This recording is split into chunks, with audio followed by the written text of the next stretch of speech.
Hello, friends. I hope you're all doing well today. Let's read a scary story. A man named Tyler had been working on his novel for years, ever since college. At this point, his editor had lost patience.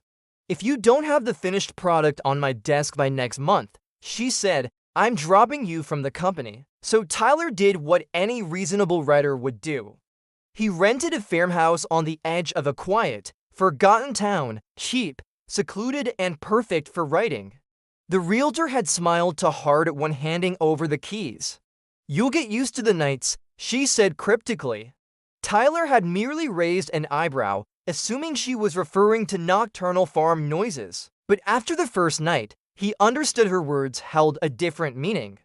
He'd been awoken by faint lights blinking in the cornfield behind the house. Small, white glows that hovered and vanished like fireflies.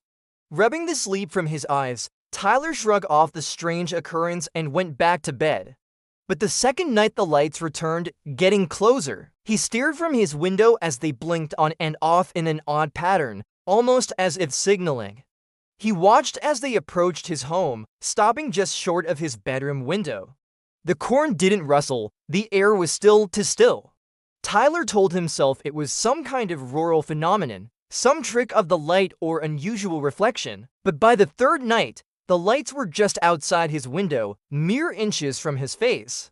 No footsteps, no sound, just a white glow sliding up the glass, as though it were looking for a way in.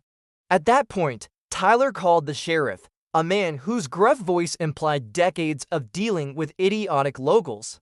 When Tyler described the lights, the man's tone changed. Do not go outside, the sheriff ordered. Lock your doors, stay off the field, then hung up. That night, the lights disappeared. Tyler awoke to a knock. Startled, he stumbled to the door and peered through the peephole. A woman stood on the porch, crying.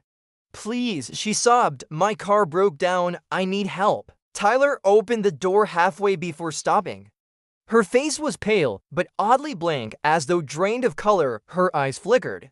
And behind her, out in the corn, the lights had returned, blinking, moving, getting closer. Suddenly, she stopped crying and tilted her head. And in a voice that sounded like rustling leaves, she whispered, they want you now. The door slammed shut, but not by Tyler's hand. Moments later, he heard a blood-curdling scream. Scrambling back from the door, Tyler watched in horror as the knob slowly turned. The doorknob was on the other side. Tyler didn't sleep that night or the next. His mind tossed and turned, replaying the woman's eerie warning. He tried to leave, his car wouldn't start. His phone had no signal, and every night since, the lights have gotten closer. Last night, they were inside the house.